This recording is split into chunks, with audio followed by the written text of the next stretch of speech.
Kameraya çekiyor şurayı ya. Sen al işte makineye sen çık istersen ben alıyorum. Bırak şu makineyi yere atsana bırak. Biraz yere.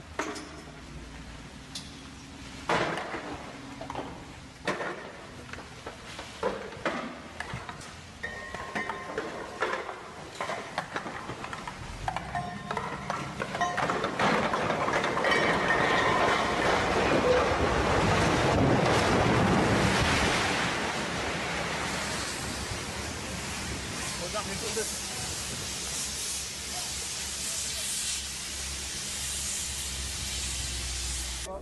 Beni gör.